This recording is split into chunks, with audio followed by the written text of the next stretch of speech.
두 번째 챕터인데요. 심폐소생술의 이해, 심폐소생술에 대해서 설명을 드리겠습니다. 설명은 동영상을 참고하겠습니다. 심폐소생술에 대하여 그 행동 요령을 그림과 함께 자세하게 알아보겠습니다. 심폐소생술이란 멈추어진 환자의 심장의 자발순환을 회복시켜 환자의 사망을 방지하는 일련의 응급처치 과정입니다. 심정지로 인한 심장이 멎었을 경우 뇌 손상 없이 회복이 가능하려면 골든타임 5분을 넘겨서는 안 되며 119 구조대가 도착하기 이전 목격한 주변 인물로부터 신속하고 정확하게 심폐소생술을 시행받아야 합니다. 심폐소생술 행동 요령. 환자를 눕힌 후 어깨를 가볍게 치면서 의식이 있는지 확인합니다. 119 호출 및 자동 제세 동기를 가져올 것을 요청합니다. 가슴 부위를 잇는 선 중앙에 손바닥을 위치시킵니다. 손바닥의 아래 부위만을 흉골 부위에 접촉시킵니다. 시술자의 어깨는 환자 위, 흉골이 맞닿는 부위와 수직이 되게 위치합니다. 분당 100회 이상의 속도로 강하게 30회 눌러줍니다. 환자의 턱을 들어 올리고 머리를 뒤로 젖혀 기도를 개방시킵니다. 검지와 엄지로 코를 막은 뒤 숨을 2회 불어넣습니다. 환자의 가슴이 상승하는지 관찰합니다. 가슴 압박과 인공호흡은 각각 30대 2의 비율로 반복해서 시행합니다. 잘 보셨죠? 동영상을. 그래서 심폐소생술이란 뭐냐? 정의를 잠깐 말씀드리면요. 우리 심장은요, 60에서 90번을 뛰어야 됩니다. 그래서 이런 식으로 쿵탁쿵탁 심장이 뛰어야 되는데, 우리가 호흡이라든가 아니면 심장에 문제가 있게 되면요, 심장이 멎을 수 있습니다. 그때 같이 멎는 게 폐거든요. 그래서 심장과 폐가 멎게 되면은 사람은 사망을 하게 됩니다. 이때 심장은 멎었지만 뇌가 망가지지 않은 상태, 즉 4분을 우리가 이야기합니다. 그때 4분 안에 심장과 폐를 소생시키는 기술을 심폐소생술이라고 이야기합니다. 그래서 우리가 가슴 중앙을 5cm씩 1초에 2번꼴로 계속 눌러주시면 되겠습니다. 심정지 환자, 심장의 자발순환을 회복시켜 사망을 방지 해가지고 중요한 게 뭐냐면요. 예전에 우리는 매스컴을 통해 수많은 뉴스들을 많이 접했습니다. 특히 운동 경기 중 4분 안에 심폐소생술을 못해서 나중에는 식물인간이라든가 뇌사가 된 경우가 우리 주변에 많이 발생했습니다. 그래서 우리 운영자들 같은 경우는 현장에서 심정지가 발생이 됐을 때 빠른 대처, 즉 4분 안에 심폐소생술을 실시하시면 될 것 같습니다. 세 번째, 심폐소생술의 범위인데요. BLS라는 게 있고 AED, ACLS라는 게 있습니다. 여기서 우리 선생님들이 하셔야 되는 거는 기본 소생술, Basic Life Support 해서 BLS를 하시면 되겠고요. 자동 심장 충격기가 있습니다. 그래서 AED라고 하는데 심장에다 정기적인 충격을 주는 기계입니다. 그래서 심폐소생술이란, 다시 한번 정리를 해드리면, 심장과 폐의 기능을 다시 소생시키는 기술로 보시면 될 것 같습니다. 사망의 과정인데요. 이 파트를 우리 선생님들 좀 잘 보셔야 돼요. 제일 중요한 건 뭐냐면, 우리나라 가이드라인에 보면은 심폐소생술을 실시하기 전에 환자의 의식 유무를 확인합니다. 제일 중요한 건 이 기전이거든요. 의식이 없으면 호흡이 없고요. 호흡이 없으면 심장이 멎고요. 심장이 멎으면 사망입니다. 저 메커니즘을 잠깐 말씀을 드리면, 의식이 없게 되면 혀가 중력에 의해서 밑으로 처집니다. 본 그림과 같이 환자가 누워있죠. 저런 자세로 누워있게 되면 의식이 없는 경우 혀가 중력에서 밑으로 처져서 숨길, 기도를 막게 됩니다. 환자는 호흡 중추는 살아있지만 기계적으로 기도가 막혀있기 때문에 외부에서 산소를 받아들일 수가 없습니다. 그래서 일정 시간이 지나면 호흡도 정지가 됩니다. 심장은 계속 뛰고 있다가 호흡을 못하게 되면, 산소가 안 들어오게 되면 심장 자체도 멎게 됩니다. 그러면 우리는 그거를 사망이라고 합니다. 하지만 사망에는 두 가지가 있습니다. 하나는 임상적인 사망, 하나는 생물학적인 사망. 우리가 심폐소생술을 해주는 대상은 임상적인 사망. 즉 심장은 멎었지만 4분 안에 심폐소생술을 실시하게 되면은 뇌는 다시 돌아올 수가 있습니다. 하기 때문에 4분 안에 하는 심폐소생술이 정말 중요합니다.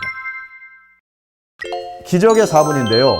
지금 그림에서 심장이 멎고 나서 시간을 표시하고 있습니다. 4분이 지나게 되면 뇌세포 손상 가능, 6분이 지나면 뇌세포 손상, 10분이 지나게 되면 뇌세포 복구 불능 해가지고 중요한 게 뭐냐면 저 4분이라는 시간이 정말 중요합니다. 그래서 뇌세포가 손상되기 전에 심폐소생술을 실시해야만 손상 없이 회복할 수가 있습니다. 그래서 현장에서 운영자들이 꼭 이 술기를 꼭 알고 계셔야 될 것 같습니다. 자, 그러면 사람들이 심폐소생술을 실시하지 못하는 이유가 있습니다. 뭐가 있을까요? 여러 설문을 통해서 가장 많은 대답이 뭐냐면 사람들이 가장 두려워하는 것은 무엇일까요? 했더니 제일 중요한 건 뭐다? 책임 소재 해서 54.9%. 그 다음에 자신감 부족 해서 50.1% 이렇게 나와 있습니다. 그래서 우리 선생님들 중요한 게 뭐냐면요. 이 교육을 통해서 저런 두려움을 어떻게 된다? 이겨내셔야 됩니다.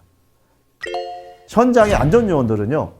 관리 책임이라는 게 있거든요. 손님이 오게 되면 탑승객이 오게 되면 만약에 신변에 문제가 생기게 되면 우리 선생님들이 옆에서 응급처치해야 될 의무가 있다 없다? 있습니다. 그리고 우리가 관리 책임이라는 표현을 쓰기 때문에 우리 선생님들은 이 교육을 통해서 두려움을 떨쳐버리셔야 합니다.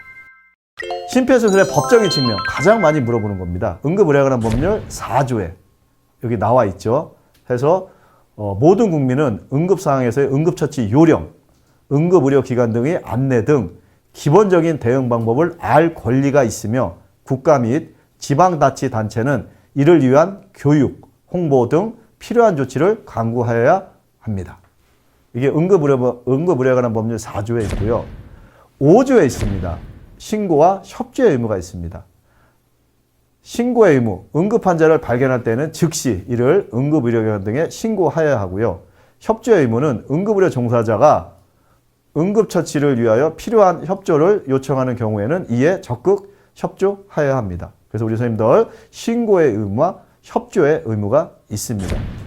제일 많이 물어보시는 겁니다. 심폐소생술 하다가 부러지면 어떻게 돼요? 다치면 어떻게 돼요? 상태가 더 안 좋아지면 어떻게 돼요? 이런 얘기를 많이 물어보시는데 심폐소생술의 법적인 측면이 있어요. 선한 사마리안법. 2008년도에 제정이 됐는데 응급의료에 관한 법률 제5조 2에 있습니다. 선의 응급의료에 대한 면책으로요. 생명이 위급한 응급환자에게 응급의료 또는 응급처치를 제공하여 발생한 재산상 손해와 사상에 대하여 고의 또는 중대한 과실이 없는 경우 해당 행위자는 민사 책임과 상해에 대한 형사 책임을 지지 아니하고 사망에 대한 형사 책임은 감면한다. 이렇게 나와 있습니다. 그래서 제일 중요한 건 뭐냐면 우리 선생님들이 아시는 범위 내에서 최선을 다하셔서 조치를 취하시면 될 것 같습니다. 심폐소생술의 교육 대상자에 대해서 제가 말씀을 좀 드리겠습니다. 4가지로 분류합니다. 첫 번째, 응급의료 종사자. 두 번째, 인명구조원. 이분들 같은 경우는 구조가 업이죠. 이런 분들은 업무상 과실을 하면 된다, 안 된다? 안 됩니다. 만약에 업무상 과실이 있을 경우는 형법 268조에 의해서 5년 이하의 금고 2천만 원의 벌금 중합니다. 그러니까 요거는 1번, 2번은 전문 파트고요. 3번입니다. 레이 레스폰더. 직무에서 의무로 바뀌는 직업군. 여기에 우리 선생님들이 해당되십니다. 중요한 건 뭐냐면 이용객이 예를 들어 이용객이 집 와이어를 타러 왔습니다. 그래서 표를 끊고 우리 선생님들이 표를 받으시죠. 받고 나서 이용객이 탑승을 하기 전에 갑자기 심정지가 일어나 쓰러졌습니다. 그럴 때는 우리 선생님들은 직무를 멈추고 즉 집 와이어에 관한 업무를 멈추시고요. 대응 의무가 있는 위치십니다. 그렇기 때문에 우리 선생님들은 직무에서 의무로 바뀐다는 걸 꼭 아시고 현장에서 즉각적인 대처를 해주시기 바라겠습니다. 4번째가 일반인입니다. 일반인 같은 경우는 저 범위 같은 경우는 응급의료에 관한 법률 제5조 2의 선한 사마리아인법 즉 그 안에 적용이 되기 때문에 일반인들 같은 경우는 법적인 보호를 받으실 수가 있습니다. 심정지 환자를 살리는 생존의 사슬, 체인 오브 서바이벌이거든요. 제일 중요합니다. 제일 중요한데 이게 뭐냐? 신속한 심정지 확인 및 신고, 신속한 심폐소생술, 신속한 제세동, 효과적인 전문소생술, 심정지후 통합치료. 5개의 링이 보이죠, 우리 선생님들. 제일 중요한 건 뭐냐면 5개의 링 중에 우리 선생님들이 하실 수 있는 거는 신속한 제세동, 3번째까지. 3번째까지 하실 수가 있습니다. 그래서 다시 한번 말씀을 드리면 신속한 심정지 확인. 그래서 의식 확인을 해서 의식이 있냐 없냐 유무를 판단을 해서 없다 하면 지체 없이 119에 신고를 하시고요. 2번째, 119가 오는 시간이 있습니다. 그동안 심장이 멎었으면 심폐소생술을 실시합니다. 언제까지 합니까? 119가 도착할 때까지. 환자가 회복될 때까지 계속 심폐소생술을 실시합니다. 또 여기서 중요한 게 뭐냐면요. 신속한 제세동입니다. 우리가 아는 자동 심장 충격기라는 게 있습니다. 빨리 가져와서 환자의 가슴에 패드를 붙이고 나서 본체에 커넥터를 연결한 다음 작동을 해주시면 소중한 생명을 살릴 수가 있습니다. 우리 선생님들 중요한 게 심정지 환자를 살리는 생존의 사슬 5개 중에 우리 일반인들, 관리자들이 할 수 있는 부분은 저 3번째까지. 그래서 다시 한번 신속한 심정지 확인과 신고, 신속한 심폐소생술, 신속한 제세동이 있습니다. 어떤 분들이 질문하시더라고요. 강사님, 그 상황에서 만약에 못하게 되면 어떻게 할까요? 긴장이 돼서 못하면 어떻게 될까요? 이렇게 질문하시는데요. 우리 선생님들 걱정하실 필요가 없습니다. 우리 선생님들이 만약에 그 상황에서 판단이 안 쓰시면 어디다가 119에 신고를 하신 다음에 119에서 이야기, 지시하는 대로 따라서 해주시면 됩니다. 그렇기 때문에 절대 부담을 가지실 필요가 없고요. 기본에 충실해 주시면 될 것 같습니다.